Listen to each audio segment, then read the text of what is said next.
Call to order at 5:32 p.m. And the first order of business will be roll call.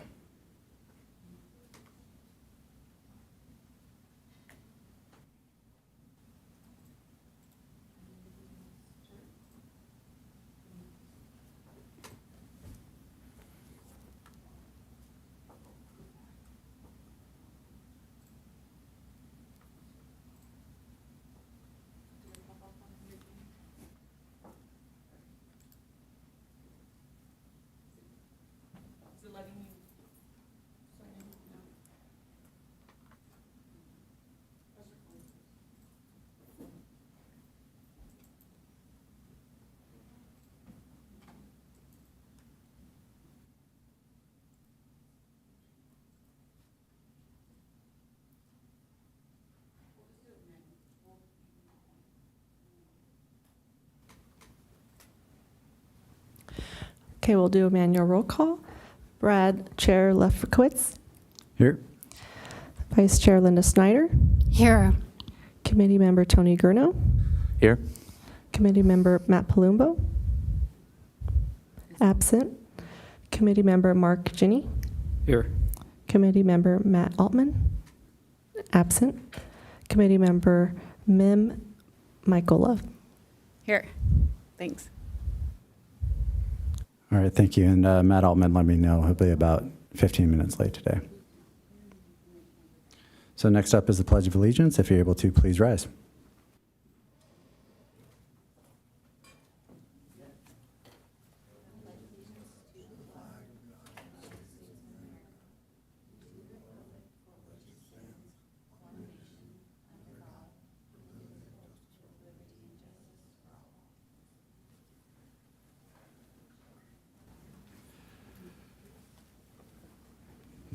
Do we have any oral communications tonight, Melissa?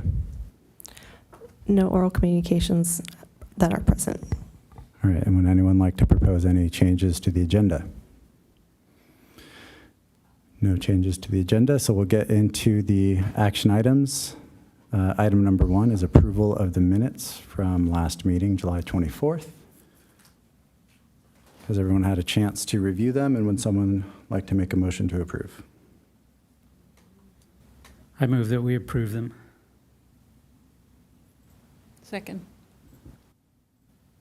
All right, so we have a motion and a second. We'll call the question on approval of the minutes.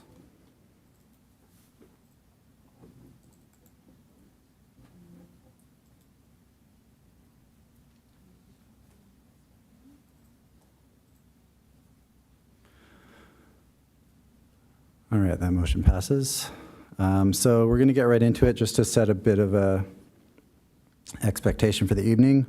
We are going to get through this tree ordinance and finish that off, check it off the list, and then we have a heritage tree application and a couple other things to get to. But let's just get right into it. Hopefully everyone is kind of refreshed. I believe if we can all get the document pulled up here. We were on...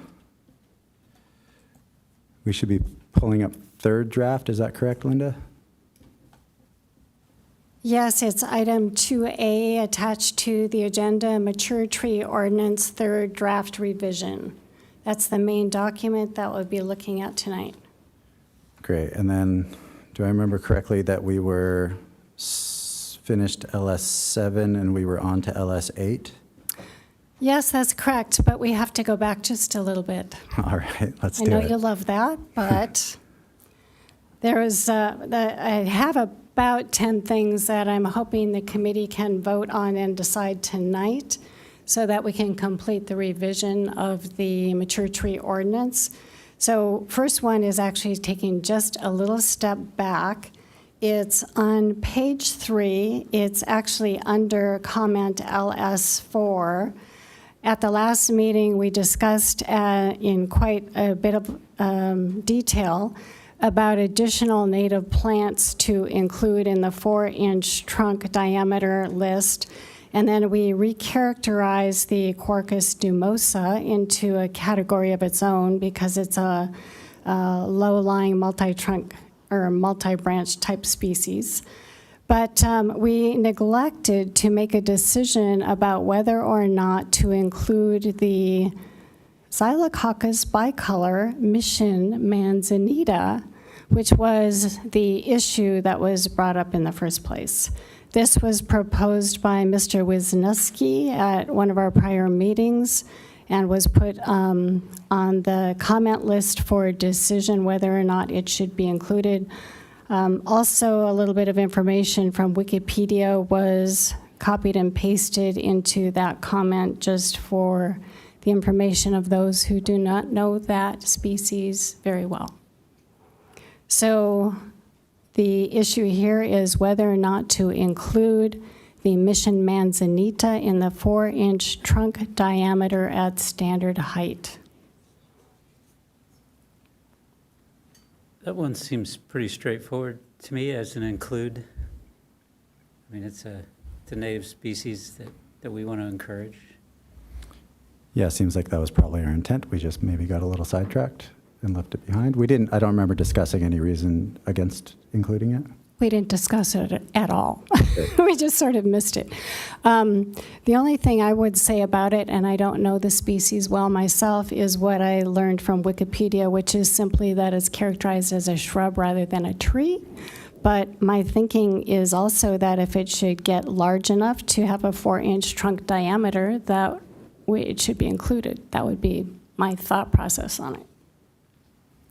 Committee Member Gurno, I'm looking your way for any thoughts on trunk diameter and the appropriate classification here. I think that where it sits seems appropriate, but I think that we might have missed a few things that we did discuss at the last meeting as far as being captured in this document, which included adding Rus integrifolia and Heteromeles arbutifolia as well. Lemonade berry and toyon. It looks, Linda, I'm assuming that this document is not, you have a separate record of the other ones that we were adding that have not made it into here yet? Well, what I'm looking at here is the Mission manzanita, which is the one that I brought up, is highlighted with a pink font to indicate it's the comment, attached to the comment, a pink highlight. And then 2 trees below that, the Quercus dumosa is crossed out because that was recharacterized in the next grouping below. And then there are 3 more that were added on, and those 3 were added due to the vote at the meeting last month, which was lemonade berry, laurel sumac, and summer holly. Okay, that's excellent. Thank Right, you for so- capturing that. So just as a question of process, that's going to be represented where when we're done here? Is it going to? Right where you see them. I'm not seeing it on this document. Oh, I see. Yeah. Okay, well, something between my preparation of the document and how it got presented to the committee. So I'm not sure what to say about that. So we're looking at what we were looking at prior to the meeting last month. Yeah, this on one that most we of have on our our screen. computers. Okay. But by the time we are done voting, we will have a new version that will be all in one document. That's correct. Okay. I'm sorry, I need some help. How do I scroll up on this document? I can't get over to it. The one on the right is controlled by Melissa. It's controlled by Melissa? That one's Melissa. On yours. Yeah, what is the top of Staff's this, what currently does the top controlling of this what's on the document say? I can't see it.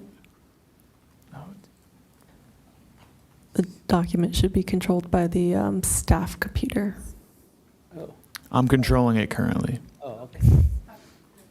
It's me, Evan, controlling it.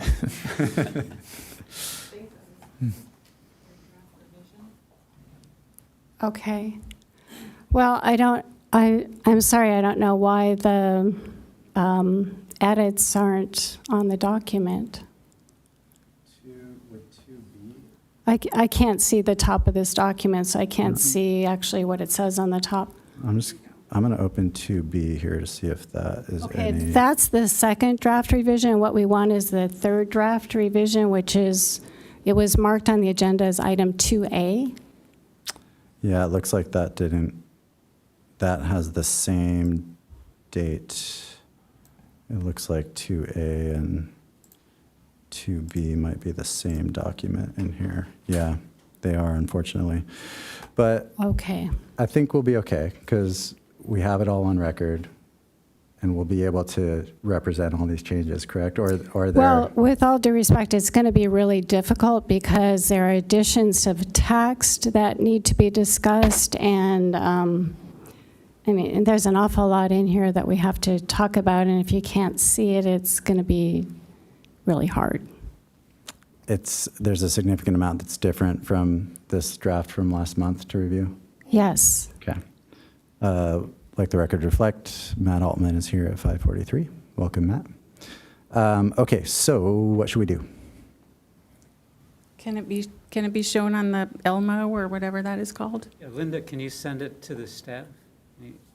The only copy of the document I have is a paper copy of the document. I'll just get it to their email or to our extract.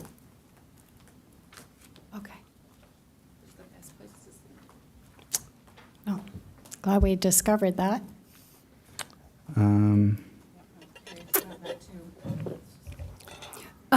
While we are waiting for the document, there's an item that's going to come up in this list as we discuss it.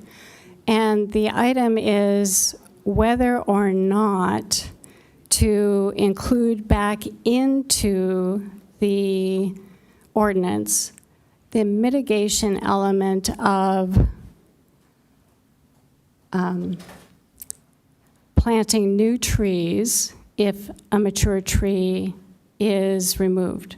So in the original ordinance, the three mitigation elements were relocation of a mature tree, number two, replacement of mature tree with new trees, and number three, payment of fees.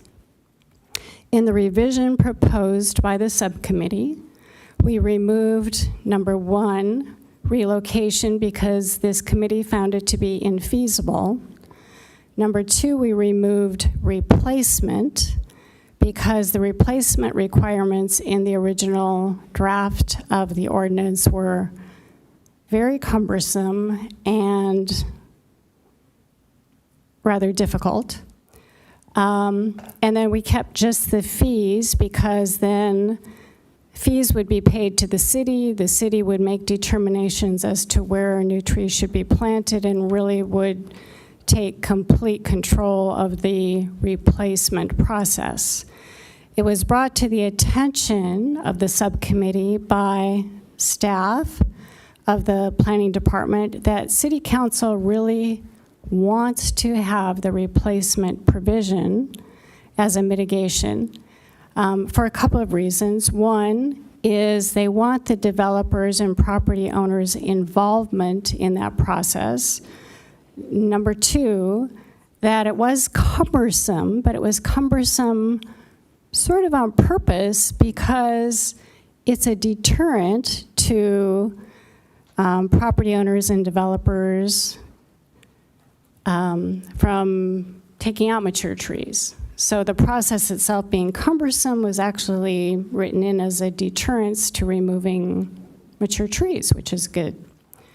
So now we have, at least I have back my paper copy, but in this revised draft that you'll see tonight under, which was item 2A, the mature tree ordinance third draft revision, you'll see on pages, let's see, 6 and 7, language to add back in the replacement provisions. Slightly edited, revised, but basically the same as was in the original draft of the mature tree ordinance. Okay, great. Thank you for that primer. And thank you, staff, for getting that loaded in so quickly. That was impressive. Let's go back to 4, because that's where we were, and then we'll start cranking forward, yeah? Because now, like, because we were at the Mission Manzanita and making sure that everything was in there Yeah, before? why don't we go ahead and do that? All right. So, sorry, can you roll up? Can you roll up slightly so we can see the list? There's a couple of other new trees there. Thank you. That's perfect. So there's your toy on. Yes, on page 3 there, you'll see at the top section, the island oak and the toyon were added to the 9-inch list. That 9-inch list began on the page before. And then the 3 trees that Tony mentioned for the 4-inch list were added to the bottom of the 4-inch trunk diameter. And then that Mission Manzanita is the one that I was mentioning is highlighted in pink, which the committee simply didn't vote last meeting, whether or not to include it on this list. And this highlighted line below, is that an addition as well, or was that in there before? That's an addition, and that's the next topic that I'll get to. Okay, great. Well, I think we can make a motion to approve LS4 with adding the Mission Manzanita and approving everything that we added last month. Is that what we need to do? Yes. Great. I'll make a motion to add the Mission Manzanita and keep the rest of that list as we see it right now. I'll second that motion.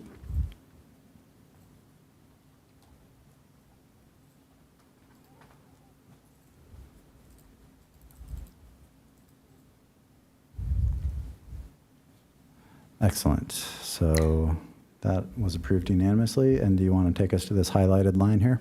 Yes, thank you.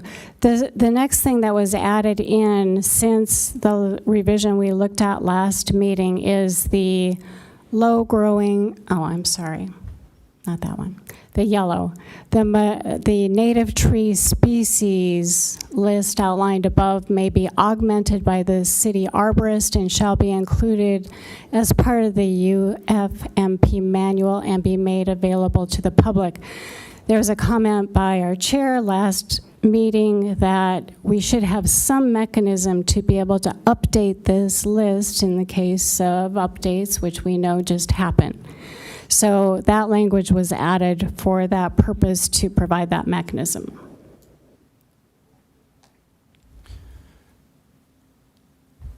I have a question about if we should add a little bit more to this so that it has some kind of review process through this committee. Does anyone else have a thought on that? I like that idea.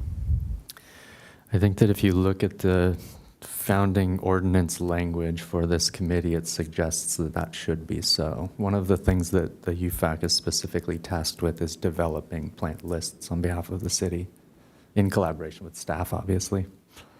In addition, UFAC is tasked with the obligation of updating the UFMP manual. So if we point to the manual, then we have a task to help to get it updated as well. The list, Great. So trying to keep the list updated. So it's already baked into processes. That's that right. exist. Okay. I would entertain a motion to approve this highlighted item. I'll second. I'll move to approve this as it's written. You want to? I was entertaining a motion. Not. I'll preemptively second that again. All right. So we have a motion by Committee Member Gurno, second by Committee Member Jenny. So we can vote on that one, please.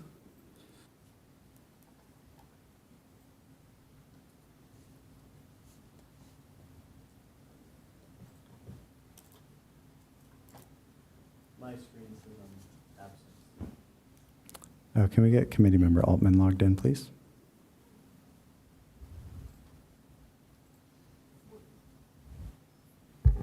What would your vote be? Yay. Okay, we'll mark that and then we'll update the roll call.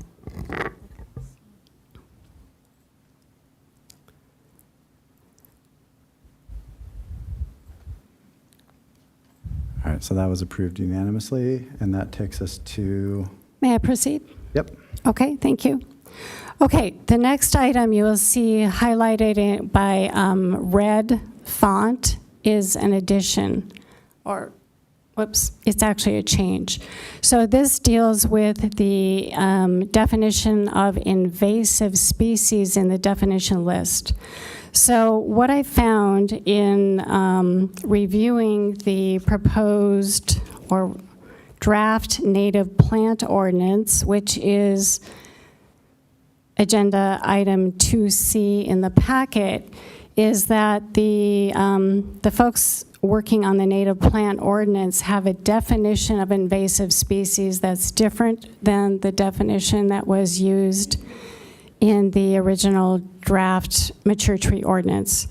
So what happened here is that the old definition that was in the mature tree ordinance was stricken, and the definition used by the native plant ordinance was inserted in that red underscore font. I think it's possible that throughout the city of Encinitas, there may be discrepancies in definitions of invasive plants, and I think it should be a goal of the city to try to get one definition.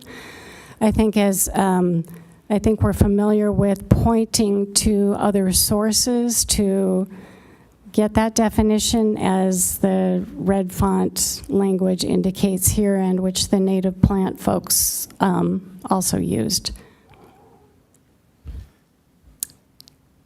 Great, so this is updated to match what the native plant ordinance is currently using. Correct. All right, I'll make a motion to approve this definition. I'll second the motion. Does anybody have any thoughts before we vote? I'll just mention that this is the operating philosophy on the Encinitas Habitat Stewardship Program too, so it's nice to have everything kind of consolidated under one heading. Excellent.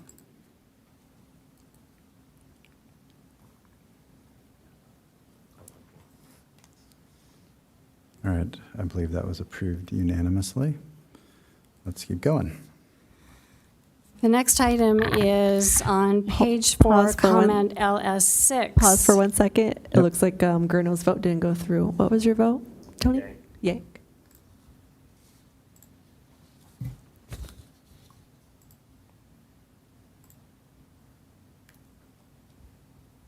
Okay, motion passes.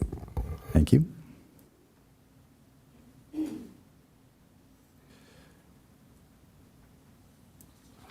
Okay. The next one is regarding the comment LS6, and it relates to page 3, subdivision F, permit for removal of a mature tree within 2 years before filing an application for a construction permit.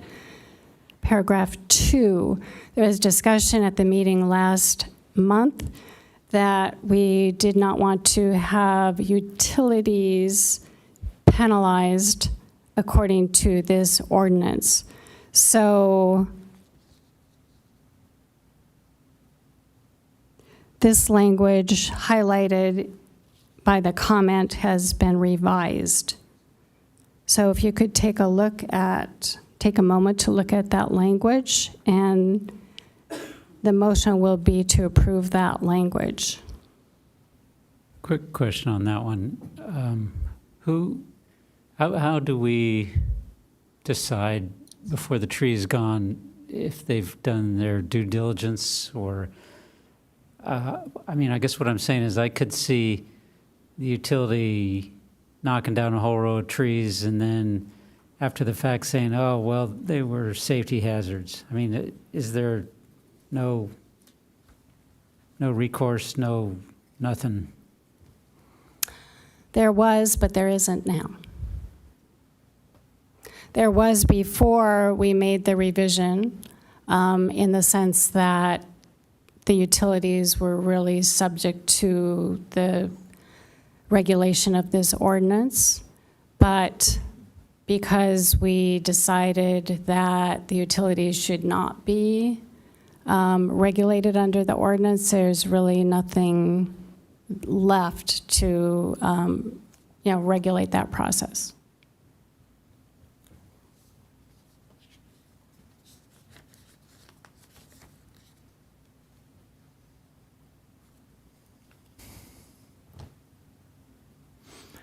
I think that perhaps it would be helpful for at least Mark and anybody else who has similar concerns to know that as the processes operate today, the contractor who does the clearance pruning for the utilities specifically does inform the city arborist team and staff of what they're doing and where. And generally, that work is so kind of bare bones in terms of margin percentages and things like that, that they're usually kind of in and out as quickly and minimally as possible. And in certain cases, you can actually petition the utility company to actually remove a tree that has otherwise been just repeatedly hacked back. So as the things currently exist, there's information, but not exactly the opportunity for oversight in terms of like quality of workmanship and that kind of thing. But I don't know that we actually have the authority to say what utility companies can do on power easements. Thanks, Tony. I remember the discussion being last month being centered around, doesn't make sense to fine ourselves or fine the utility for these things, but I guess I'm happy with that limited amount of warning or oversight. Great, I'll make a motion to approve the changes we see in LS6. I'll second. Oop.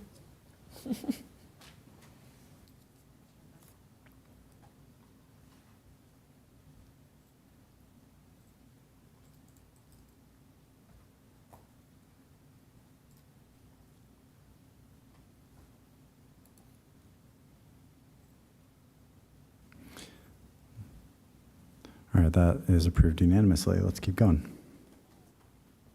Okay, next we go to pages 6 and 7. This is where I was talking earlier while the document was being uploaded to the system about adding back into the ordinance the replacement mitigation measure that was in the original draft ordinance. So you probably have to take a moment to look at that if it didn't get uploaded on the agenda, if you haven't seen it before.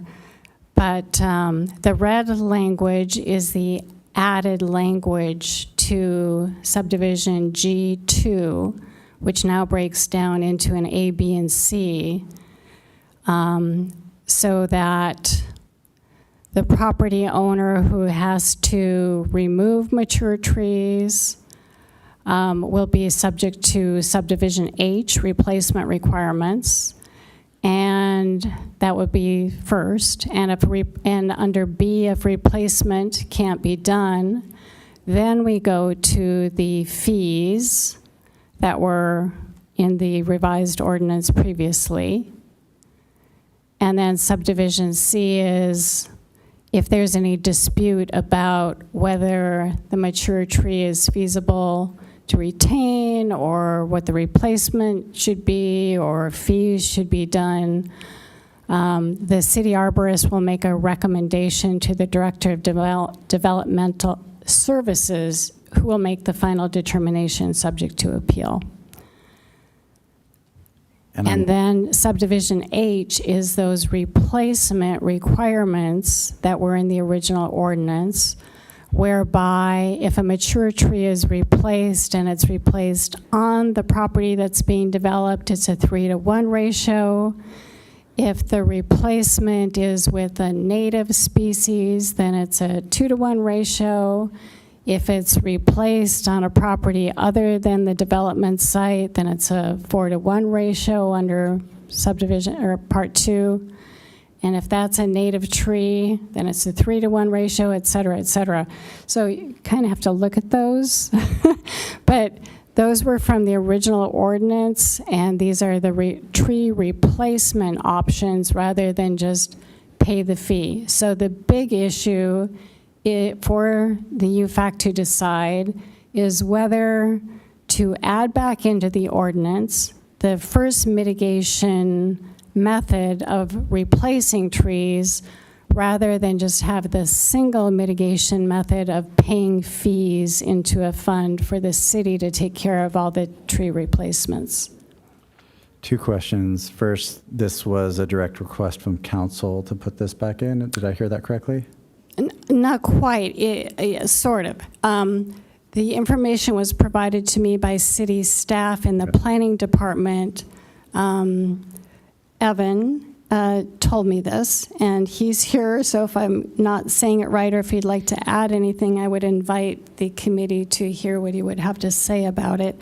But what he told me is that the city council really wanted to have the replacement mitigation measure in the ordinance, and so I've tried to explain it as best I could.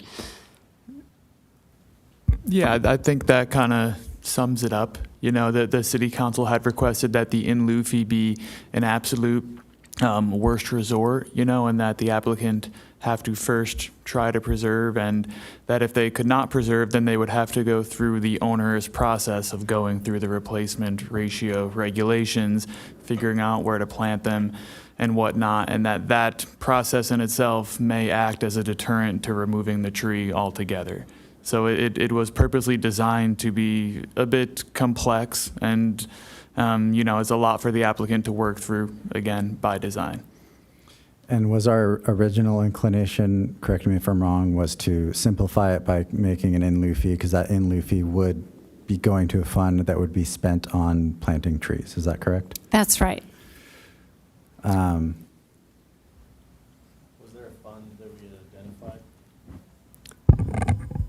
Sorry, Brad. Was there a fund that we had, I remember there was a discussion last time about, is there a specific fund that is for that or not?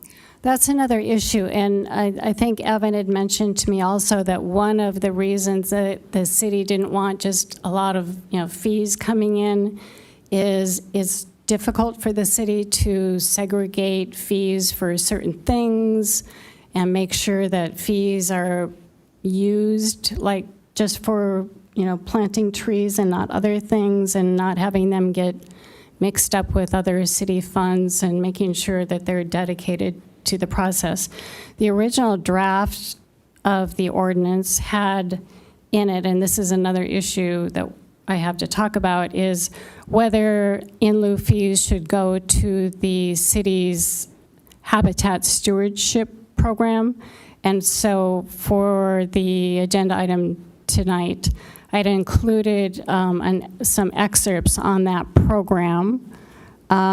City of Encinitas Habitat Stewardship Program, item 2D, attached to the agenda,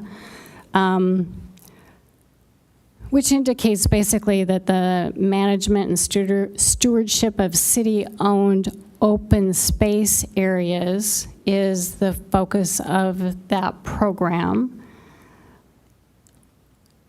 And the city has developed this program and has mapped out various areas in the city, city property, where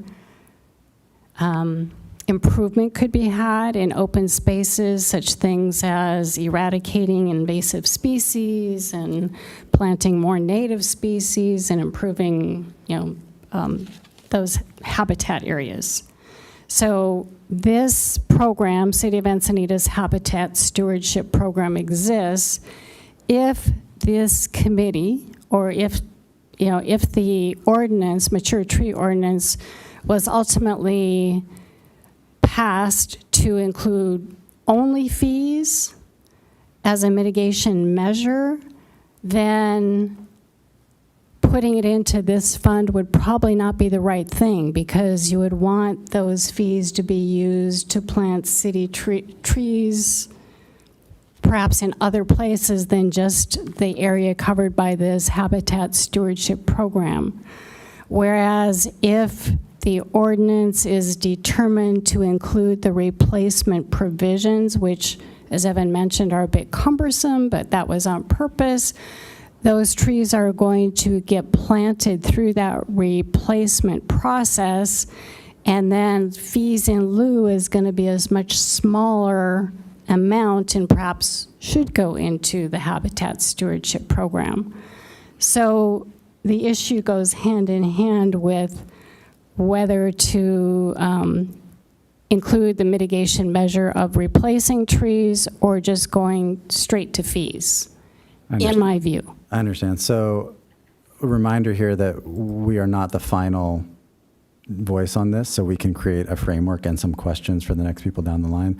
Question for Evan: if someone's doing a permitted development, there are requirements, especially commercial property, there are requirements for them to plant a certain number of trees within that project, right? Yes, that is correct. So my personal preference, because it is more cumbersome for the developer to do these replacement trees, but it's also more cumbersome for staff, and there's staff time involved in reviewing those plans, right? My personal preference would be that we stick with the simplified version, but the fact that this is coming as a request is significant. So I'm trying to work towards something where we put this back in with our own notes. I don't know if anyone else has a preference on the simpler approach versus the replacement approach that we could make a note of here along with this to be considered at the next stop. I do have a couple of questions. I'm not exactly sure who they're best addressed to, but I would wonder, would this process be seen as something in parallel to the required 30 trees per net acre that would already be at play for a discretionary development permit like we're talking through in these situations? I don't know if city staff have any thoughts on that. And my other question would be something that perhaps Brian actually might have some take on, which is that we won't say no to a development permit going forward because of the absence of suitable planting locations for those replacement trees. And so from a parks perspective, I guess maybe Katrina could speak to this a little bit perhaps, but what do we do in a situation where a whole bunch of trees are determined to come down at a ratio of something like 4-to-1? We've already struggled to find planting locations for the 200 trees that we're trying to put in each year. Isn't that correct? Yes, we've struggled to find new planting locations. So part of the discussion that led to this being removed in the first place, and I understand the pressure coming from the city council in this, but it doesn't seem to actually work or be of major benefit to the number of trees that result on the given property in the end. So I worry that this is complication without a lot of material benefit to come out of it. I would agree with that. I think the right move is to move forward on this with a note. I certainly agree with you there, Tony. I don't know if we need to vote on whether we all agree with that asterisk, but I think we can make a note to, in our wrap-up report or at the next time this comes up, one of us can speak to this concern. But I do not think we need to solve it right now. I think we need to highlight the questions and move forward. So process-wise, I'm not sure the best way to do that.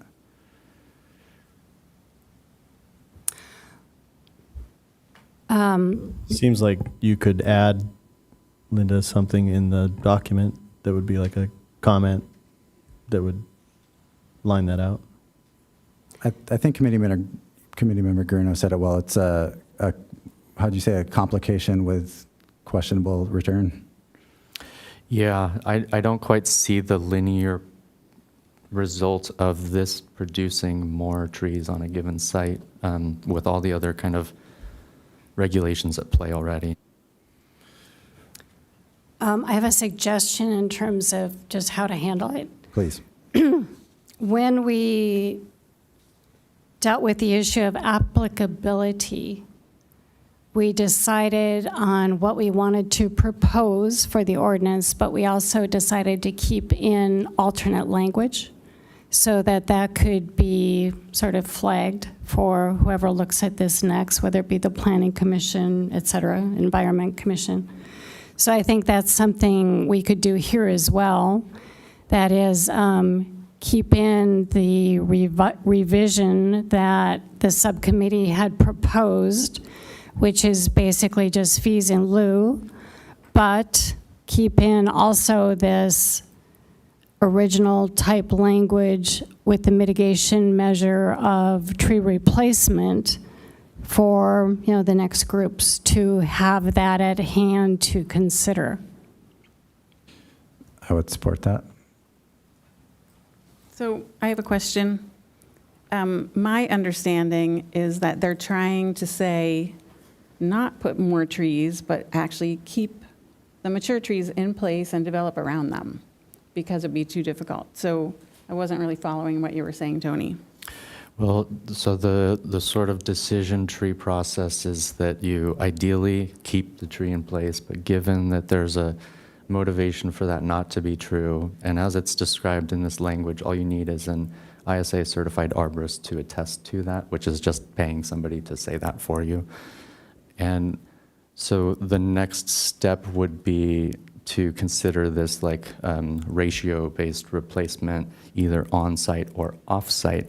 But the entire premise of the 30 trees per net acre requirement from the planning side of all of this is that that's how many trees generically a given property appropriately hosts. And so doing something like 3-to-1 replacement in addition to that would be notable. I'm not sure that that makes a lot of sense in our city, but more likely than not, the second part of that step B is likely to be what happens, which is that there are trees pressured to be planted off-site, by city processes, but with the funding from the proposed developer. And that functionally is very difficult to actually make happen. So that's kind of where my hang-up sits a little bit. Thank you. Well, I had also requested to speak, and I feel like this really should be probably talked about separately, but when we talk about fees in lieu going to habitat stewardship, it seems like they should also go to the heritage tree program. I just want to make sure before we vote on something like that, that we're having a conversation. I think it sounds like we'll get to the fund separately. Linda, is that correct? Yes, Linda, we will. Linda, can you turn your suggestion into a motion? I can, but I would like to wait on it for just a moment because what we need to do is go back to other detailed components of G2 that we would keep in the ordinance, and we need a vote on a couple of those details, and then I can do that. So if we could just hold on that for a moment and then go to comment LS8 on page 4, which is on subdivision G2, whether to add costs as part of the fees. So this is stepping back from that mitigation measure of tree replacement, going back to the language of the revision under G2. And you'll see at the bottom of page 4, plus the cost of replacing the removed tree and any appraisal costs incurred by the city. So originally, the fees that were to be charged in lieu were the value of the tree, the value of the mature tree that was removed according to appraisal. So in addition to that, as mentioned at the meeting last month, added in is the cost of replacing the removed tree and appraisal costs incurred by the city. I will make a motion to include the appraisal and removal cost as written in your revision here. And I'll second that motion.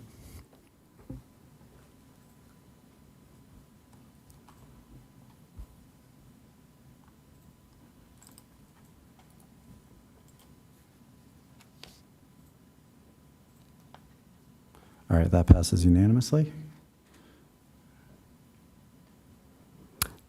The next item to be decided there is comment LS9, which is the destination of the funds to the Habitat Stewardship Program.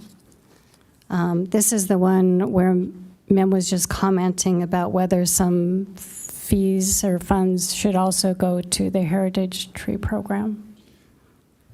Can we, do we have other predetermined options here for funds?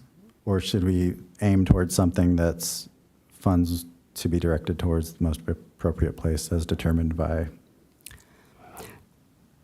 To answer your question, the line just before the line that is stricken, the stricken line says the city will utilize these funds to support the city's Habitat Stewardship Program.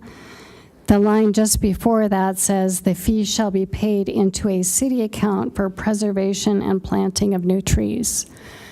So a simple option would simply be to strike the Habitat Stewardship Program as is shown by the strikeout language. That does nothing to address the Heritage Tree Program that Mim brought up, but it does leave broad discretion within the city to manage those funds. Broad discretion seems like the right move for us at the moment. That's my thought. I wrote the Encinitas Habitat Stewardship Program contract that's still in operation, and I don't think that that's the appropriate place for such funding to be headed. Great. So I will move to leave it broad and say the fee shall be paid into a city account for preservation and planting of new trees. It still includes only new trees, though. I mean, is that broad? The preservation element there is important to note as well. So I will not venture to speak for anybody on the city side of all of this, but as this reads, what it suggests to me is that that money would be operationalized by a combination of Parks Department staff and Public Works staff, which is the conglomerate of tree care, including for our heritage trees. That's the kind of language I'm looking for. So are we good with it as written then? Do we have a motion on that? I motion to approve it as, or was that a suggestion of a substitute language there? I didn't mean it as a substitute. I just meant to kind of like musingly embellish on what I know of how this behind the scenes is likely to go forward. I would second the motion of this simple language, considering this is not the final voted on language. I would agree. I think it cues up this conversation to continue and get more focused as it goes on down the road.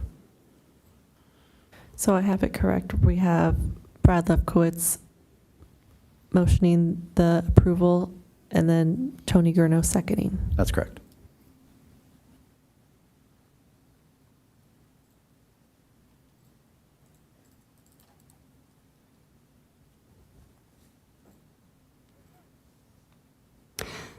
The next item to be, Just, Leonard, for the record, that motion passes with committee member Michaela voting no. I'm sorry. No problem. Carry on. Okay, the next item to be considered is also on subdivision G2, comment LS10 on page 4. So it's kind of the last part of this section at the bottom of page 4. And it's about who makes decisions. This is written so that the city arborist makes a recommendation to the director of development services who makes the determination. And the determinations we're talking about are whether a mature tree should be removed, whether trees should be planted in replacement, whether fees should be assessed, how much those fees should be according to appraisal, et cetera. So those issues outlined in that subdivision. So it's simply that language about who's making the decision. Previously, we had the decision being made by the city arborist. We had a little bit of pushback on that, whether the city arborist was the right role to be making that decision. And so it's been changed to a recommendation by the city arborist and the decision-making made by the Director of Development Services. I think that sounds reasonable.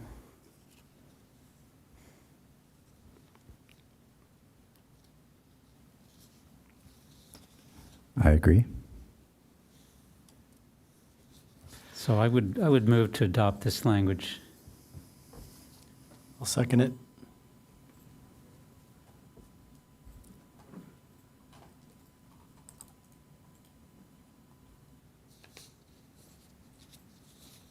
All right, that passes unanimously. Okay, there's one more on subdivision G, which is number 3, adding tree standard requirements. So there's been some discussion here already tonight about the city's requirements for 30 trees per net acre. My understanding is that's actually a guideline and it's not in law in the city. But what number 3 does here is state plainly in the ordinance that the city will require certain species, size, and number of trees per its development standards or the city planning department guidelines when these development projects are happening, when mature trees are potentially being removed. So it's just stating plainly that city guidelines and development standards will need to be followed. So Why? This concerns me a little bit because it's not just when trees are being removed, it's whether or not trees are being removed. So let's say you have a half-acre lot with a huge old oak that covers most of it, and you are not removing that tree, and you're trying to build your house in the corner there somewhere where it won't disturb the tree. Now, do you still also, in addition to preserving that gigantic oak, would you also have to plant the 30 little trees all around somewhere? I think this sort of brings in more than I agree. just what happens when you remove a tree. Yeah, to me, it seems a little bit out of scope of preserving mature trees. It's getting into something else that's a development code.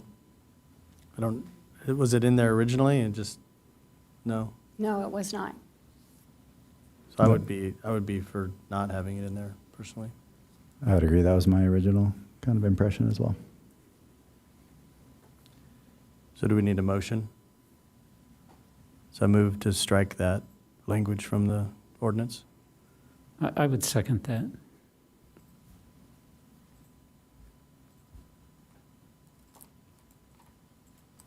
So a vote yes is to remove.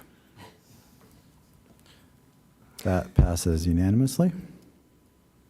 Okay, this is the juncture where I think we can address the alternate subdivision G. So let's see if I can make a proposal on this. The motion would be that as this draft ordinance goes forward for further review by other commissions and the city council, that the UFAC would support subdivision G as written with the motions that we just adopted, but that we will also include in the draft alternative language for subdivision G as highlighted on pages 6 and 7 in red font.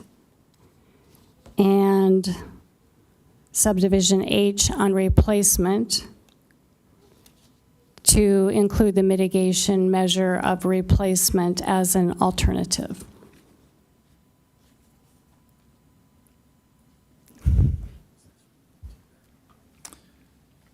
I think that's fine for now, knowing that we'll have a chance to discuss this and get some more feedback. Did that capture the comment that you were making, Tony, about the policy not really improving the tree count because there's not really space for the additional trees? So that it might be overcomplicating the process for not a net result? I think that'll probably best be captured in our conversation here, but I want to be clear in what I actually am asserting related to this, because I don't want to come across as opposed to the notion of planting trees on site as a replacement option for removal of a mature tree should that need to happen.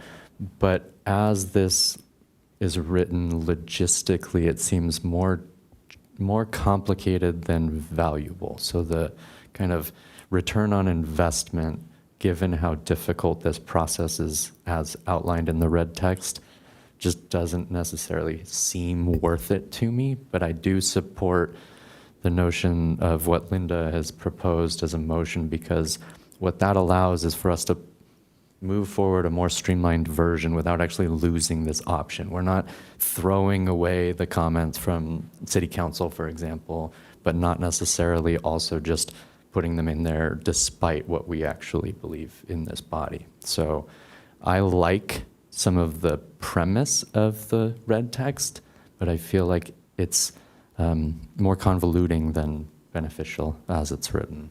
So I think we have an opportunity here, if we can just take a minute to think creatively.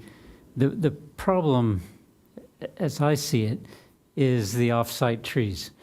If somebody can put them on-site, great. There's really not a complication or an issue. So, and I'll sort of use an example from my forestry part of my life.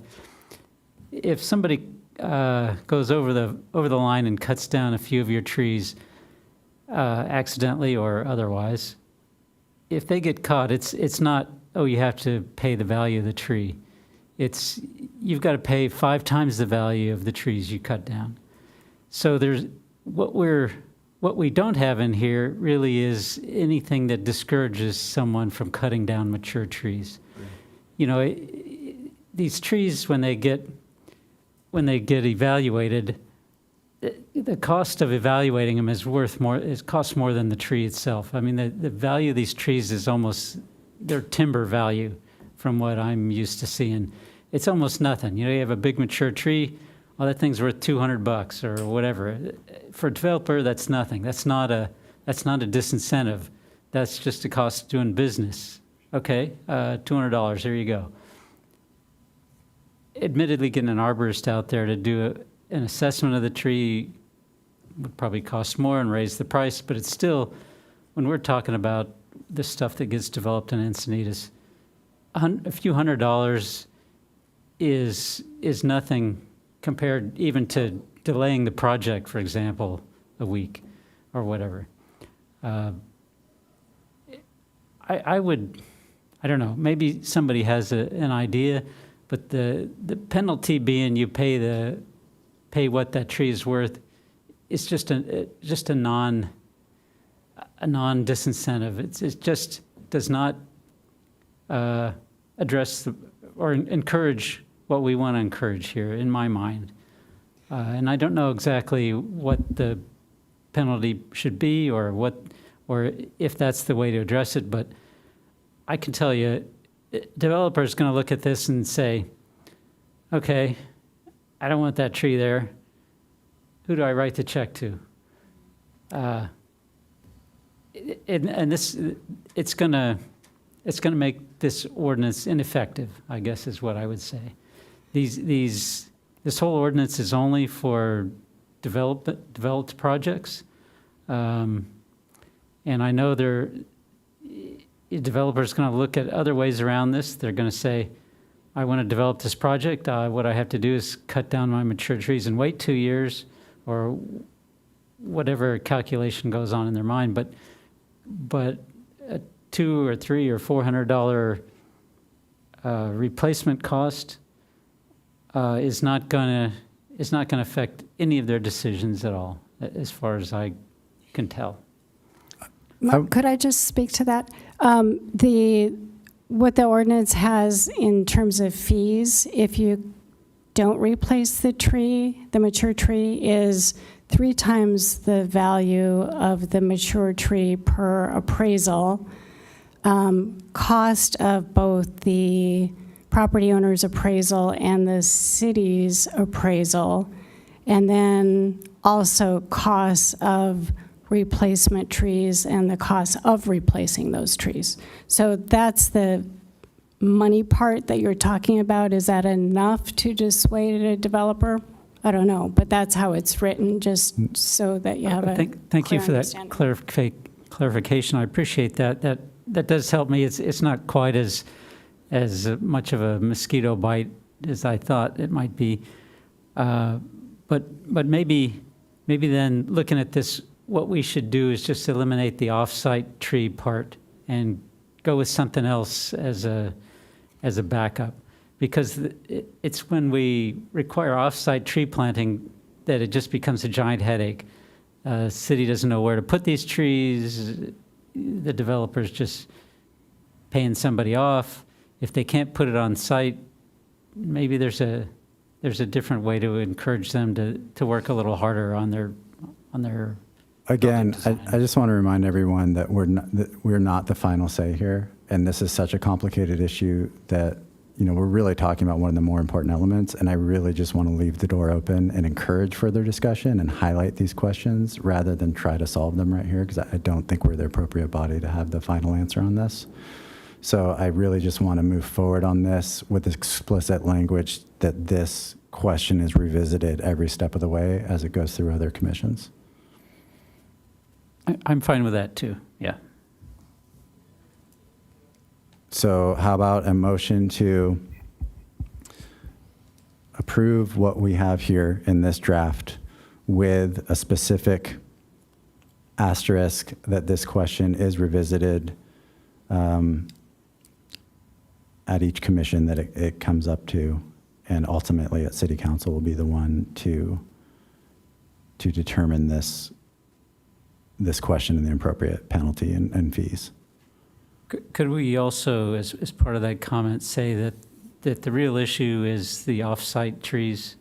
That presents a difficulty for the city, really.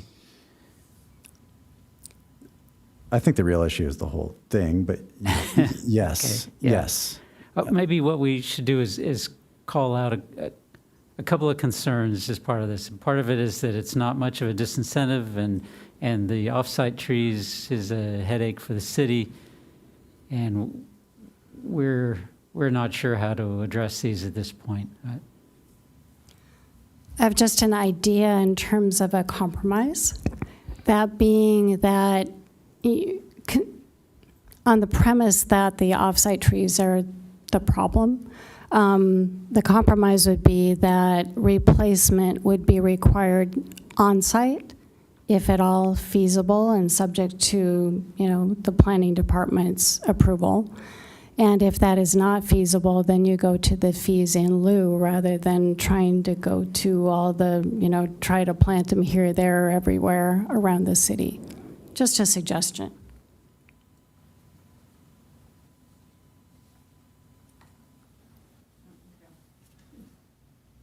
So yeah, again, I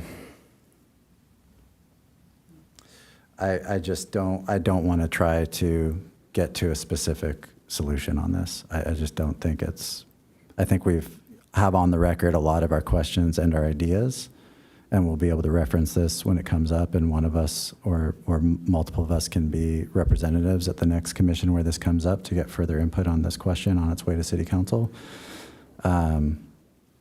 So I guess my motion here is to incorporate some of Mark's ideas, approve of the language as is with a specific asterisk that we are concerned this is not enough of a disincentive, and we are, how do we phrase the language for the offsite issue? That we're not sure, that we think the requirement to replace offsite is an, Or maybe the offsite planting requirement is just more trouble than it's worth for the city, right? so a motion to approve this as is with the noted concern, we're not sure if this is enough of a disincentive and that the offsite requirement is potentially cumbersome to the point of needing consideration to be removed. But isn't it, aren't we really calling it to question the entire ordinance? I mean, it's much bigger than just these off-site trees. And I guess I have a question, not to delay this, but it's a pretty big question, what we were just asking. Are there models that we can look at where the fee is enough of a disincentive that we can look at? I don't think there's going to be any fee that you could reasonably argue to be associated with a tree that's going to prevent a developer from building in coastal California. I probably shouldn't have used the word fee, more cost, more, complication. Isn't that part of what Evan was saying, that they were looking at creating a more complicated process in order to kind of discourage it? I guess that's part of it. But it does seem like maybe we could just kind of incorporate some of these questions, ensuring that the next round they understand that this is a big question, whether this process works and does it get what the result is that we want.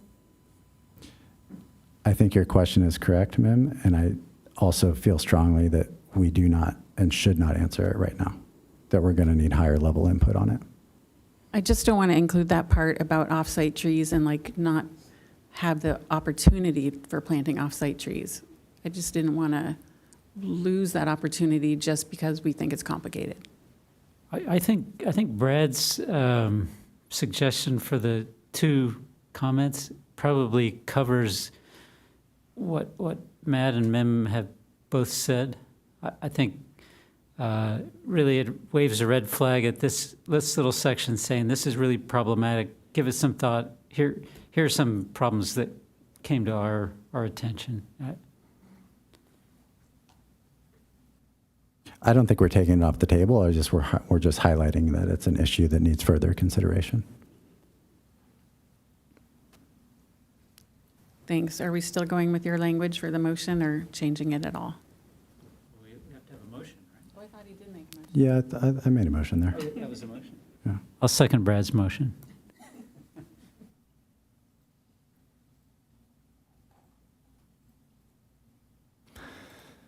There is one thing that I would like to say on this subject. It doesn't affect the fact that we're voting, but the International Society of Arboriculture does have a process that they've developed to evaluate.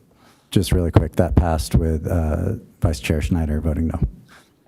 Sorry to be so long-winded, but there's a International Society of Arboriculture method for evaluating the efficacy of tree ordinances. So at some point in time when we're confident enough to engage in that, I think that would be worth us doing.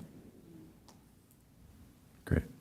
All right, if we can move on here to number 10 on your list, Linda. Thank you. Okay. This is page 8, subdivision K 3 and 4, shown in red font. And it's adding a bond requirement. This was, pretty sure this was discussed last meeting. I think it was possibly raised by a resident. So number 3 and 4 are added to include a bond requirement. Number 1, to protect trees on site during construction. assuming trees are not removed. And number 2, to protect trees that are planted as replacement trees. Both are to protect, the bond would remain with the city for a period of 3 years to ensure that these trees survive construction and survive being planted if they're new trees, upon which the bond would be returned to the property owner. So a vote on this would be to add these 2 bond requirements under 3 and 4 shown in red font on page 8.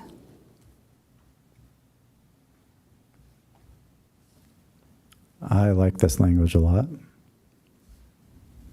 I would say this, to me, this language again has the problem of being a very, very mild disincentive. If the tree's worth $300, who cares? You lose the bond.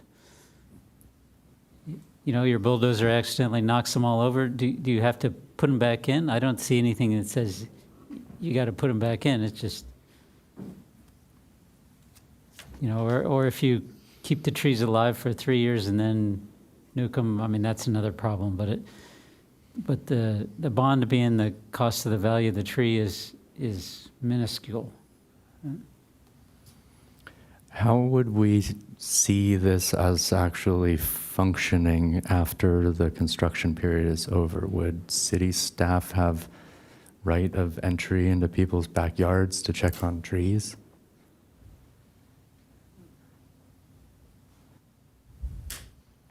I'd imagine there'd be a scheduled visit. Okay, would there be fees involved with that time? I'm not sure that I know of another example of something that has city representatives in people's backyards like this. Well, in my experience, no matter what the city requirement is, once the people have their occupancy permit or their permission, they're allowed to occupy the building, nobody ever goes back and checks on anything. No matter what landscaping you promise, no matter what, anything. If it's not in place at the time the place is occupied, then nobody's going to check. No one will know. I'm not picturing a backyard as much as I'm picturing a commercial parking lot or something, right? Think how difficult it would be for the city to go and check all these properties right before the 3 years is up. I don't know if they come out at 4 years afterwards. Sorry, it's too late. You know. So yeah, I guess you're right. The city is spending time and money to go give money back to the property owner. Plus, if you have a property that has 50 trees on it and 2 of them are bonded, does that mean that we need like a public or a private tree inventory system at this point? I like the notion of the preservation that this would provide for trees, but to kind of take Mim's tact a little bit and just like go way zoomed out on this, it feels like we're doing a lot to dance around actually prohibiting any form of tree removal. Is there no legal mechanism for us to recommend that under certain conditions, trees just can't be removed?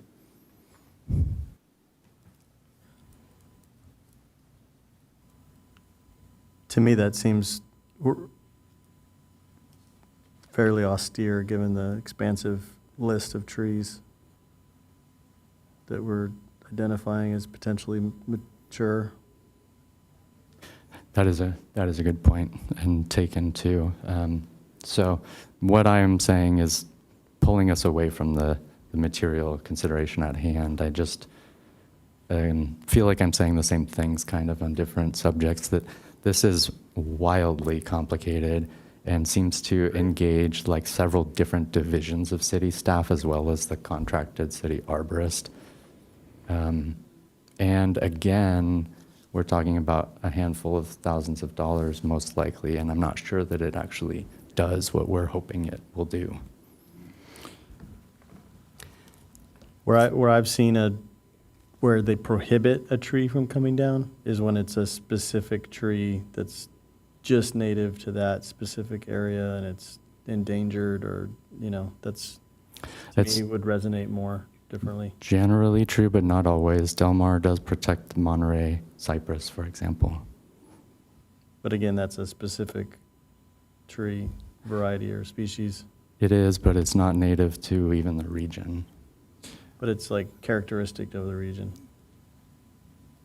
I agree with you on that, and I actually would love it if we were looking at an ordinance that was a positive, that these are the trees that we want to definitively preserve. But again, that's, we're working through what we have at hand, and my concern is not the significance of the impact to the trees, which would be a plus.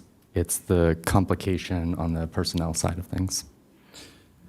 Right. So overall comment, I think what we've done well here is simplify things and trimmed a lot of fat that I do think will set a stage for a bigger picture view when we're done here of, now that we've simplified things, is there something more consequential that we can add overall, or a specific item that I think will carry more teeth? But in terms of this specific item and moving forward, I have changed my initial assessment of liking the language. And I think I'm leaning with you guys that in practicality, I don't see this being worth the time of tracking and following up. So do we need further discussion on this, or would someone like to make a motion on it? I have one point to make on this, that the administrative manual does cover the issue of security deposits, and this manual was written primarily for the purpose of addressing street trees or public trees within the city, but it also does touch on development. So on page 30 of the manual, section 4.40, there are security deposits that a developer may be required to post between 25 and 100% of the value of the trees to be preserved, as determined by using the most recent edition of the Guide for Plant Appraisal, published by the Council of Tree and Landscape Appraisers. The security may be a cash deposit, letter of credit, or surety bond, and shall be filed with the Finance Department. It shall be in a form satisfactory to the city attorney.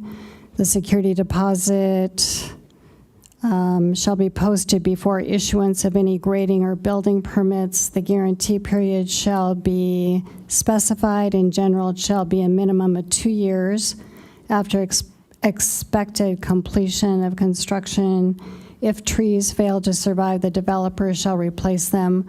If the developer fails to do so, the city may use the security to provide off-site trees and/or landscaping.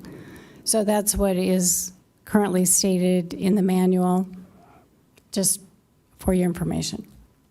And I just sort of ragged on items 3 and 4 here a minute ago, but they're addressing a serious concern of ours that somebody just throws some trees in there and doesn't take care of them, and they die, and there's no consequence. And we've seen that happen all over the city all the time. And just because this is not ideal doesn't mean we don't need something, I think, but I don't know what it is. Maybe this is another place where we can put a note that we see this, we need something here, we don't know what it is, but this is sort of where we're at right now. Yeah, I would like to direct everyone's attention to the time and the fact that we really, really need to move this forward. So if there's language that helps us do that, I would love to hear it. I would move to strike this language with the idea that we are planting 2, 3, or 4 to 1 trees to any removal also. So if one did die, that there is a potential buffer. So I would remove to strike the language. 3 given the and 4? complexity of, A motion to strike 3 and 4, is that correct? correct. I would second that motion.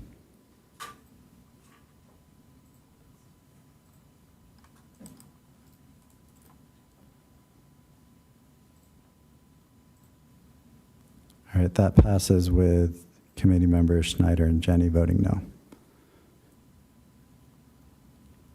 Controversial one. All right.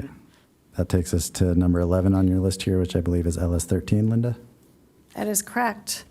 This is the last provision of the revision to get the committee's input on, and that is specifically that Part 5 of Subdivision L on enforcement was changed in this revision to indicate treble fees 3 times the amount as outlined in subdivision G2B, which is the fees assessed for removal of a tree and denial of any permit for public improvement or private development for a period of up to 2 years. Now, this subdivision specifically relates to violation of subdivision E. Subdivision E is the provision that says you have to have a permit to remove a mature tree within 2 years prior to a development project.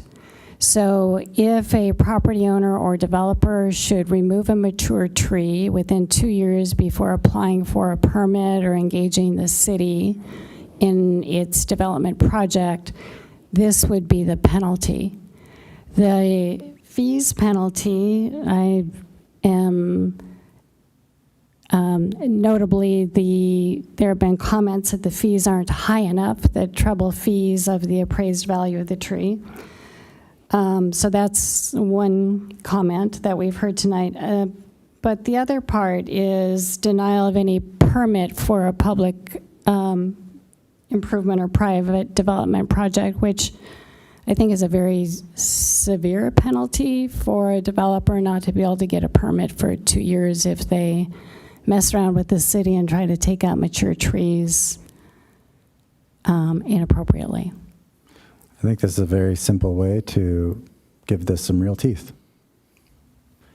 I would like to see a minor adjustment to point A, which would be to add same language in another section that mentioned also recuperating the appraisal fee and the cost of putting in replacements. That's automatically included because it references G2B, which includes those 2 items. Thank you. Yeah. Excellent. Yeah, I think this is a nice, hopefully people don't gloss over this because this is 5B here is quite significant. And maybe we'll just highlight it in yellow on future drafts. I think they'll notice this. Yeah. Do we need discussion on this? Does anyone want to weigh in further? I would move to approve it as it is. I would I'll- second that.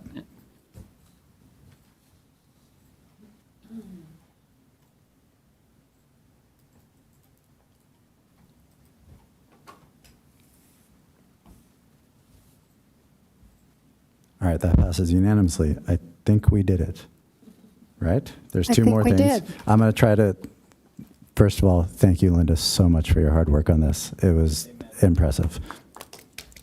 So Thank you. I want to move through these last 2 bullet points on here quickly. Number 1, number 12, I guess, depending on what we're, a motion to have Linda prepare a final revised ordinance to be entitled Mature Tree Ordinance Revision by UFAC, September 25th, to be adopted at the next meeting. Right, so all of the comments that we've received tonight, prepare a final draft of this revised mature tree ordinance, have the committee then vote on it as its final work product to send forward at the next meeting, which is September 25th. Question for staff, is that necessary for us to incorporate all of her edits and vote on it again, or is it a possibility now that we have everything on the record for her to update it and send it to you in the interim? I believe it's sufficient to just provide us with the updated information now that all of the recommendations have been voted upon and have been recorded in the meeting minutes. Great, I would prefer that. Linda, at your discretion and ability, you've already done so much, so I appreciate that. That's fine. And then same kind of question for number 13 here. I know Linda is working on kind of report that summarizes all this. If, depending on the timing of when this goes to the next place, I don't want to wait on that report to hold up this going in front of someone else. So can we say, do we have an idea of how soon this might go to the next step? Has there been any talk of that, or is that not going to happen until tomorrow? That information I don't know of. Okay, so let's say,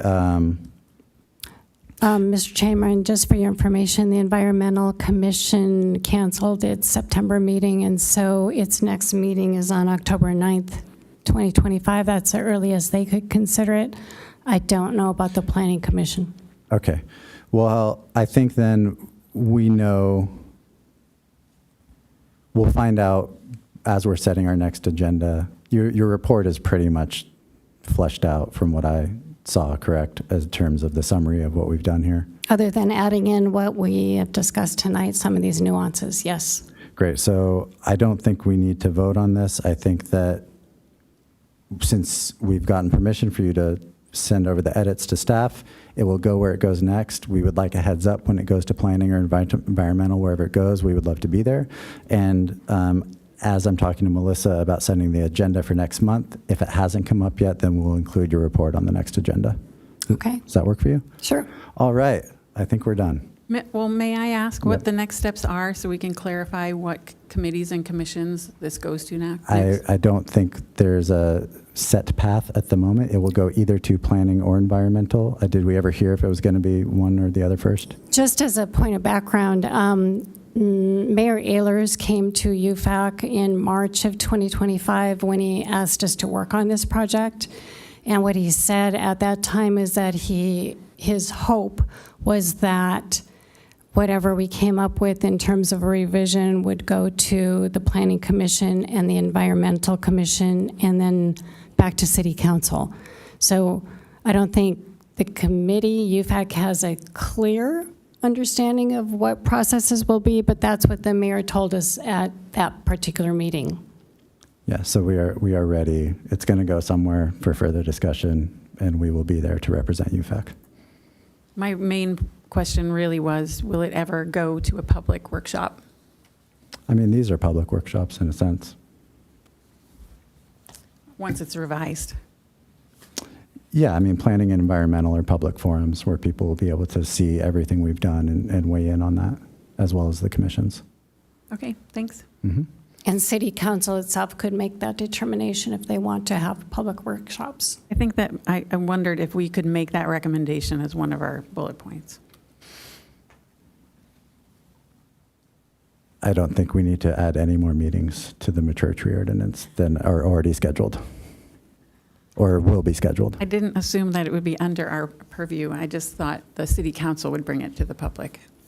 Yeah, so it's going to go to planning and environmental and city council. So there's 3 opportunities for public review and public comment.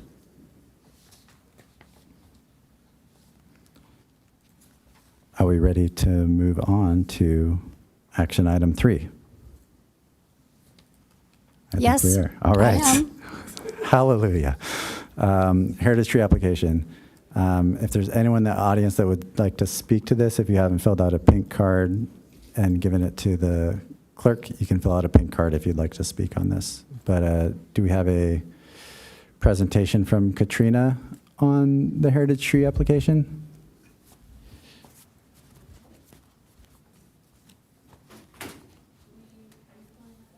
I was going to ask you to pull it up on your computer. Let me go help you.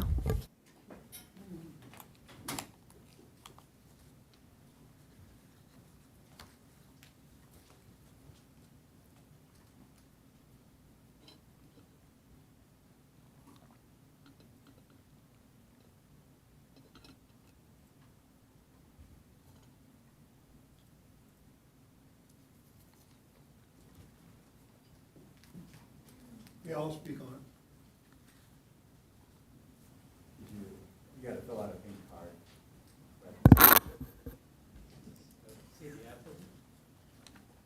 Thanks.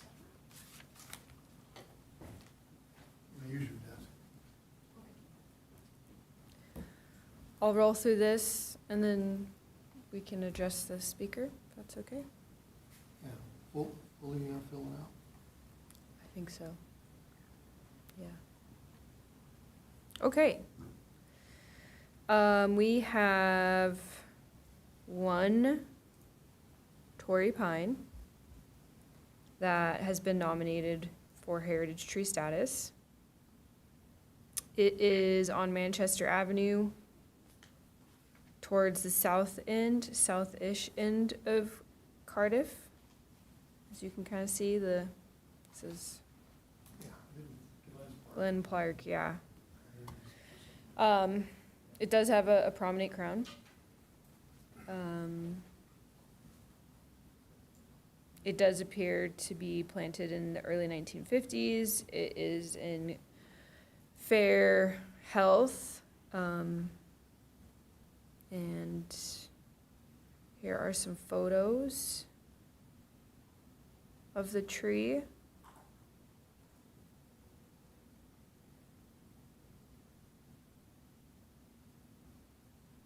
Okay, these look like from the backyard or from the yard of the residence, so it is on private property.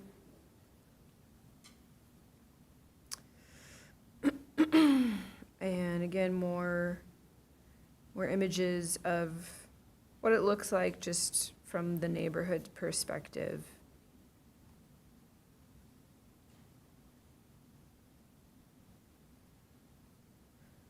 Oh, and historical aerials, yeah, so this is, have you guys ever used historical aerials? It's a good reference, just really old images. I use it a lot to help determine ages of trees, and so they've done that here. Yeah. So that shows it was planted in between 47 and 53, is that correct? That's correct. Okay. Yeah, and it's looking like it's probably one of the earlier developments or early developed houses in Cardiff.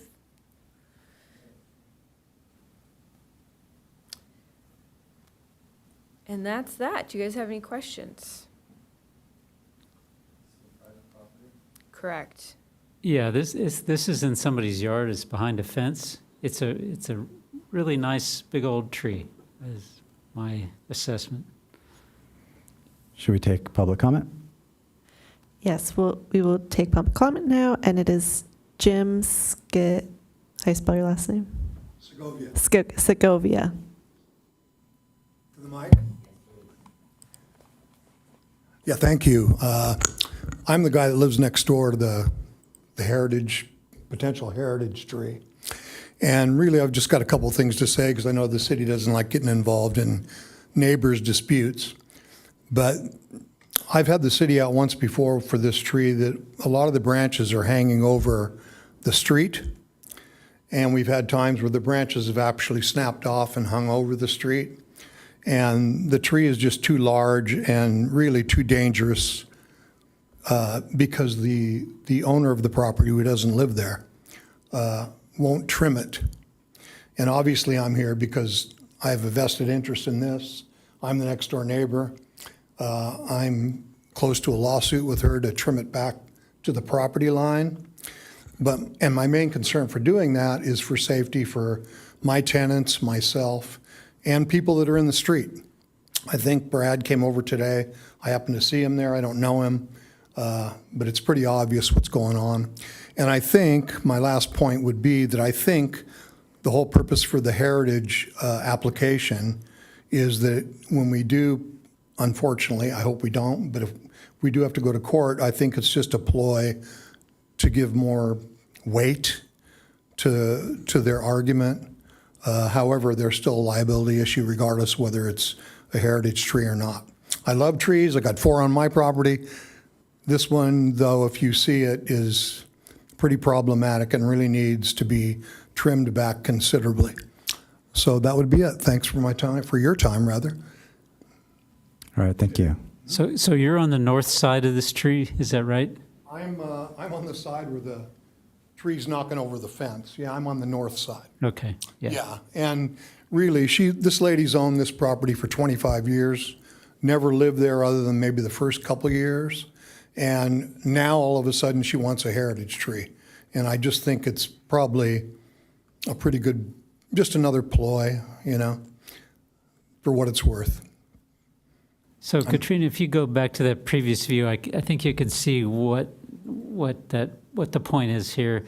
The tree is pretty close to the fence, and it, let's see. Yeah, that's There you go. probably That's a a good good view shot of it there.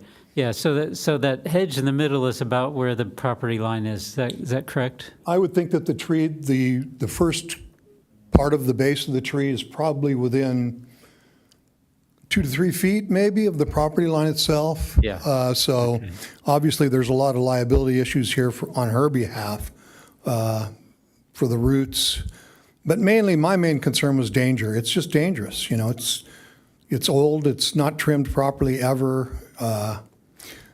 Pine cone alone from that thing can wipe somebody out. Time's up, huh? Thank you. I know we have our 4 or 5 bullet points on which we can approve a heritage tree. Is there any language in the negative on reasons to deny, or we just have our 4? Like, there's no mention of liability and evaluation or anything like that. Is that correct? Well, I will say that for safety concerns, heritage trees are subject to the same rules as other trees. So if there's a safety issue, it can be trimmed or removed for that purpose. So the heritage trees are no different when it comes to safety. I will say I'm pretty torn on this one. I find some aspects of it really compelling. The historical photos, it's been there forever. It's a huge Torrey pine. These are generally reasons that would be a no-brainer to me. Having gone and seen the tree today, it's not been pruned well over the years. I think something that's carried a lot of weight with me before is when property owners and tree owners have come in here and said, we've cared for this tree, we've had arborists out every year or two and invested this much in the tree. I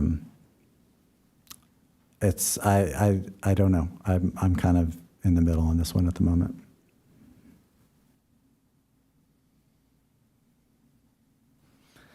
One thing that I can contribute is I did a little bit of homework related to this, and according to any museum literature or Berrien data, this tree does individually predate any records of there being Torrey pines in Encinitas. So this single tree does individually predate the record of any Torrey pines existing here. So it seems to me like the age consideration is probably the main thing in its favor as a candidate tree. Do we have that list of bullet points handy? I think I almost have them memorized now, but it'd be nice to see them. Is there bullet points on the PowerPoint presentation? Mark, do you have them memorized? Well, I will say, yeah, here it is. Oldest and largest, one of the oldest and largest of its species. That's a direct hit on the, as Tony mentioned. You could also argue that it's a significant, I don't know about historical significance. I don't know if anything happened here, but it's a significant neighborhood character. Lost the word. Is there any way to maintain this as a heritage tree while also ensuring that it's kept in a way that creates more safety around the neighbors? I don't think the designation really has bearing one way or the other on the outcome of, it doesn't mandate maintenance, it doesn't Right. change anything in terms of property line disputes and those kinds of things. I have the criteria if you'd like to hear it. Oh, we got Oh, it. you have it? Okay. So Tony, can I ask you if the age, while compelling for making it heritage museum, I mean, not museum, heritage tree, does the age have any negative connotation for safety? Not inherently, but it relates more to the management regime. So there are issues that Torrey Pines are newly facing increased pressure from. It's interesting that most of the biggest Torrey Pines in Encinitas were all planted about the same time, which is in the late 60s. And so there is a little bit of a storyline anomaly here. So I don't know what the nursery background of this is. We don't have bits of information that I wish that we did, because it could possibly be that there's an association between this tree individually and somebody like Kate Sessions, but we don't know that. And so as it stands, this tree, as I understand it, is somewhere in the range of like 10 to 15 years older than most of the actual biggest Torrey Pines in the city, and it's not the biggest. So we're going to have to kind of come up with some sort of a matrix consideration for this one. Well, I don't know if I agree with the matrix idea. The as it's written, if it meets one of the criteria, that's what's needed. It may or may not meet others. We may not be able to determine that, but I think if it meets one, we don't have to determine other criteria being met. I think that's a fair point, Mark. It does say in the text oldest and biggest, but that hasn't borne out in previous decisions, like the Erythrina christogalli, for example. Super old, but definitely not the biggest of those in the city. So I take your point. Yeah, and it does say one of the oldest and largest. So.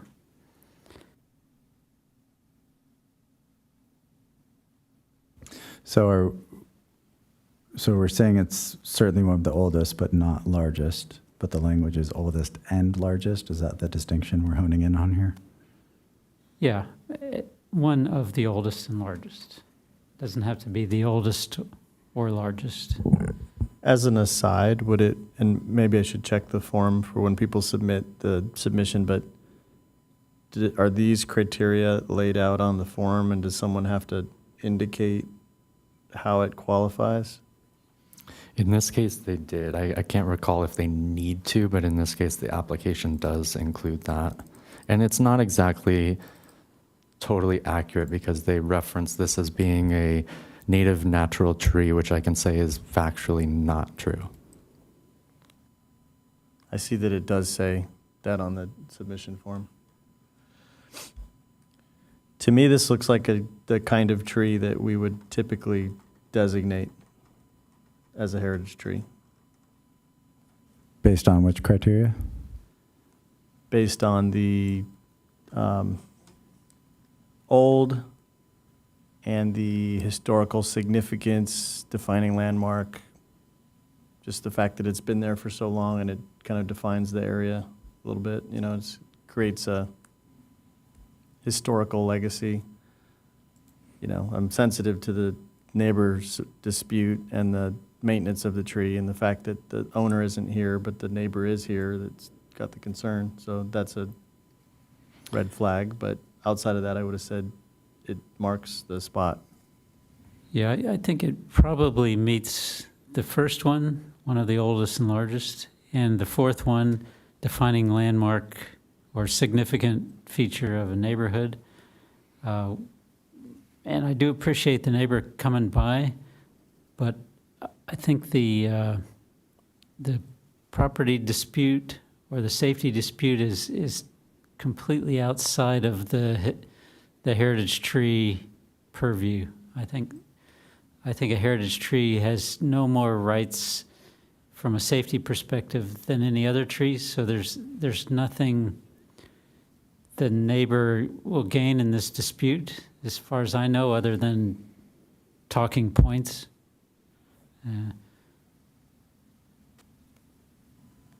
I feel like the application was in our packets, I thought, on the agenda, but it's not in here. Is there any way I don't see it in here.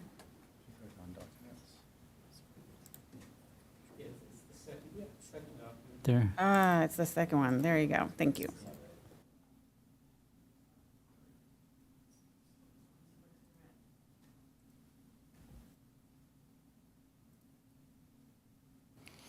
Maybe there's something worth mentioning about the kind of general state of these trees, which is in severe decline generally. So Torrey pines are extremely rare globally, but they're actually increasingly threatened.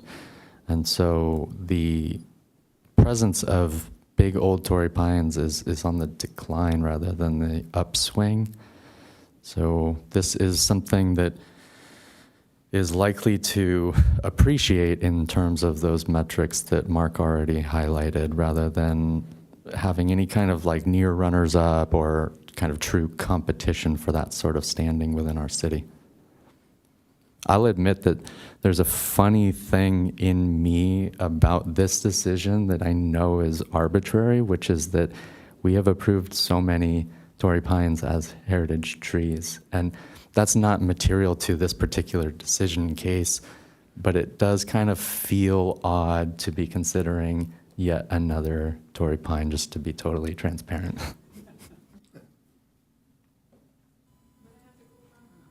How many have we done? Well, the Heritage Grove along Melba. And it is prominent, and I think that if you look at that as an example, I was the one in the first case to say that none of those trees individually rose to the level of significance of warranting an individual heritage tree status, but their impact on the landscape is notable, and that's true about this tree too. Well, Tony, I think Torrey pines are just our big tree, right? We don't have too many sycamores in the creeks, so. That would be really cool to have a big heritage sycamore, but I just wanted to say that, but I will not hold that against this tree. Maybe you could take that out and put a nice small sycamore in there. Yeah, I think the purpose of this whole program of heritage trees is to promote preservation and promote kind of the legacy of the trees provide to the community. To me, this is a heritage tree. So I think I would move to approve it as a heritage tree. I'll second that. All right, without any further comments, we can call the question.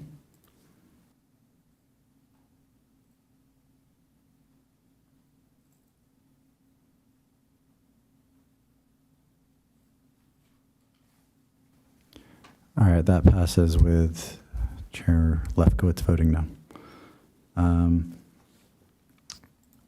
That takes us to Heritage Tree discussion. I think there are other avenues to pursue maintenance on that tree.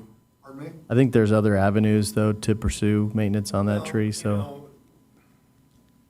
the only avenue really I have is to add, I have to file a lawsuit. Because, again, it's sooner or later, something bad's gonna happen. And tried to talk it out and offered to help. And just nothing. So, I'm just worried someone's gonna get hurt. I own a duplex, that's a duplex next door. Her tenants that live there. And a couple of those branches are out over the street. I mean, it's, unfortunately, I like them too, but it's dangerous. And it's not properly cared for.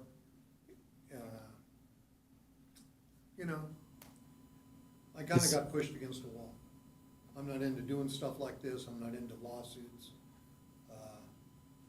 But Is the regulation, sorry to aside on this, but is the Yeah, regulation? we don't really have time. Okay, I'm sorry. after the meeting. Yeah. So if we can move on to an oral report, and I think this will be the last item, and we can do tree species list next week, or next month. So Mark Jenny will be giving an oral report per staff request on UFAC's accomplishments for 2024. I think you'll be surprised at how fast I could go through both of my items here that are on here. So the oral report was requested by the city council. There were some new members that were trying to understand how the various parts of the city worked, and they asked for sort of a list of accomplishments for the UFAC for the previous year, 2024. Brad and I took input from others and came up with a bit of a list. And I don't need to go over the list for anybody here, but I'll give it a 1-minute version. The UFAC does a lot of things in response to requests, like for citizens who want to understand tree problems or want help with that. We review heritage tree applications, provide guidance to the city, also weigh in on problems with trees like palm weevils and things like that. There are a few things that the committee drives on its own. We do a lot of the Arbor Day planning and support with the city's help, or we help the city with that. We provide educational material on the website and at city events. And last year, we were working on a couple of things to make people working with trees make their lives easier or make them more effective. One is the improved parking lot shading standards, not quite finished yet, or wasn't finished in 2024. And the other one that's also not finished is the recommended street tree lists. That's item 5 on the agenda. So we have a written report that we can deliver to the city council if that's the appropriate way to do it. I think as far as the oral report, though, this is probably all we need tonight. Great, thank you, Mark. Melissa, there's some discussion. I got an email from Hanson talking about a larger list of accomplishments. Do you have any concrete information? I feel like we're moving towards something where things are written out and delivered in a more formal format. Do you have any clarity on that at the moment? I think Katrina can provide an update for that. Yes, they should be written. I didn't see the emails from Hanson, so I'm not totally in the loop on that, but just from the brief discussion I had with Rob and Hanson is that, yes, the synopsis or the accomplishments should be written and then submitted to the city, and then memorialized, I think, in some way. So if we like, maybe the way to do it would be to, for Brad and I to provide a written list to you, Melissa, and then next meeting we can just vote on it, yes or no. I think in a pretty... Yeah, there was some discussion about expanding it beyond 2024, and with us approaching, we only have 2 more meetings for 2025. Yep. I'll talk to Melissa and Hanson over the next week or 2, and Rob, I guess, to get, because obviously we want to submit this in a more formal way, but it seems like it's a bit of an evolving requirement, so I'll get some clarity on that, and maybe we can agendize that for next month. Sounds good. Thank you for the oral report. Mark, do you want to give us a quick number 5 here? Yes, I can do that. So my goal for this tree species list was to sort of untangle all the many lists that are all over the place, published and unpublished. The thought was that someone wanting to plant a tree really has a hard time finding what guidance they need to follow. There are multiple lists. The fire department itself has 2 lists. So the city arborist has a list that's not published, and there are various lists on the website that are either out of date or not helpful or inconsistent. So in my dream world, I would have come up with one list and people will know where to look when they want to plant a tree or when they want guidance on what kind of tree to plant. I came to believe that that's not going to be possible. Where I think the UFAC can provide benefit in this area is to just have a bit of an index to where all these pieces of guidance are, how they fit together, and remove some of the obsolete lists So maybe we can identify a couple of lists that we should take down from the public website and provide the correct lists that should be used. And then beyond that, we can have just sort of a map of where all these sources of tree guidance are. I don't think the fire department is going to take their lists down. They have two, one from the City of LA Fire Department, one from the County of San Diego, as far as what trees are unacceptably flammable and whatnot. I also think that some of the guidance for fire resistance is a little bit obsolete. That's another issue. So I guess what I would ask the UFAC is if they agree with this approach, which would be to have the UFAC website be sort of I don't know, an index or a map of where to find information on trees that they need to know for choosing and getting trees approved in the city. They're different. Street trees are different than private property trees and things like that. There are just too many conflicting purposes for tree lists.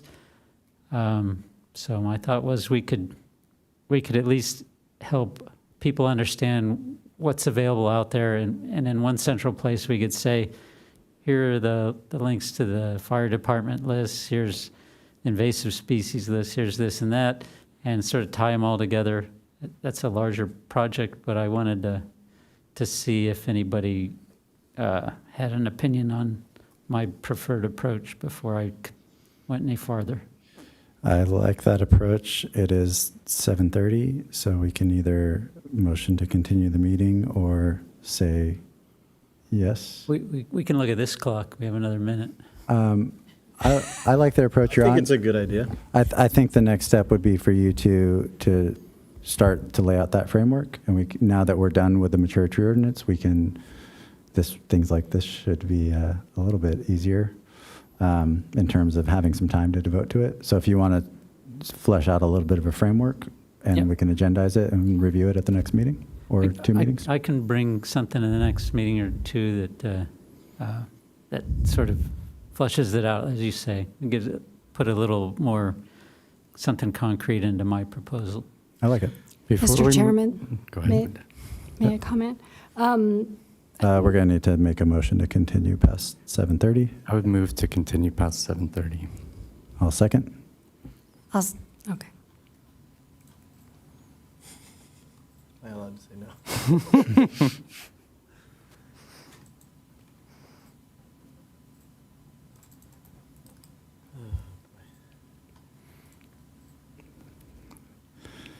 I thought I was going to get the streak going again. Oh, well. Carry on. Thank you. I think what you're saying, Mark, is good. But I did want to point out that the Encinitas Municipal Code, Section 15.02.030 has definitions and includes an approved tree species master list. So if there's some way you could do what you're talking about to conform to that without having to change the municipal code, I think that would be the preference. I do not wish to relinquish the ability to have specific input on a specific tree planting list. And I say that because I take extreme exception with the current list. It would have never passed anything that I was involved in overseeing. It is atrocious, and I know firsthand that it is not used by city staff or contracted city arborists. And I'll give you an example. This is from our current list in the UFMP. 2-foot wide parkway. Recommendation, Eucalyptus erythrocoris. We can't let this be our city's tree list. I would Yeah, agree. I'll agree with that. And there are, Linda, I have that document in that list, and there are a couple of lists that are just terrible that the city has out there. And as Tony says, that's not what's being used by either the arborist or city staff. They all have their little lists that we just look over here, or the arborist does what he thinks is best. It's not helpful for someone looking for a tree list. And Tony, if I understand your comment correctly, you don't want to relinquish that list, but my proposal is that we correct the bad lists that are under city control. I really like the notion that you've presented to us of having a clear repository of what to go to for what purpose, and make that simpler for people to access, because it is convoluted.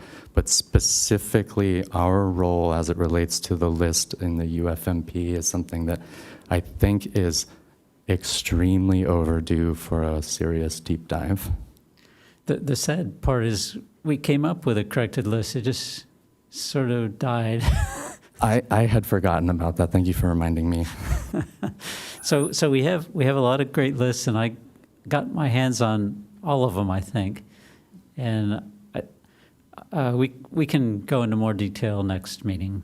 Yeah, I think Mark's proposal kind of gives us a framework and lets us then pare down from there, which is why I like it. So we can keep that as probably a rolling agenda item for a while. Okay. Anybody else have any thoughts? So just for clarity, is any motion needed for this one? Do we need to motion to give you permission to? I think we'll just keep it on the agenda, and Mark will bring something more formal next time. Okay. All right. I think we are good to adjourn. Yeah. Wait. Oh. Next month. Anything else we want to add to the agenda? Mark Wisniewski's request about visibility.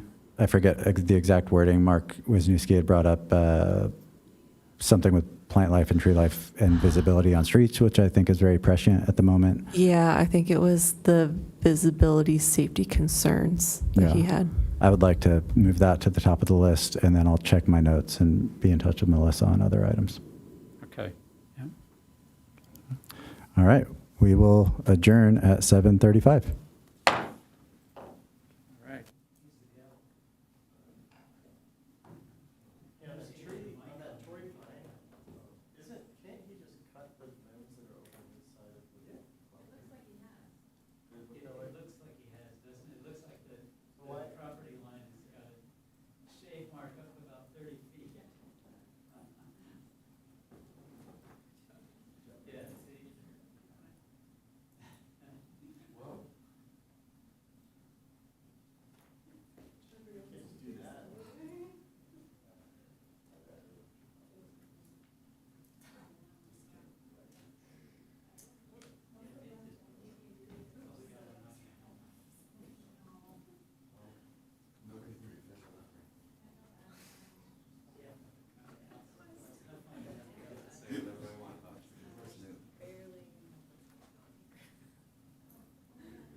Yeah, that's how I knew where you sat, because I had to come back. it was in the paper, though.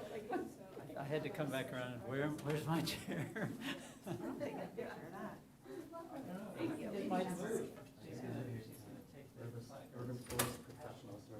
Yeah, but I feel like, Oh, just for it's like I'm the jerk. You want me to take your picture? No, I don't. Yeah, your committee member. Thank you. Bye, thank you guys. Thanks. Good night.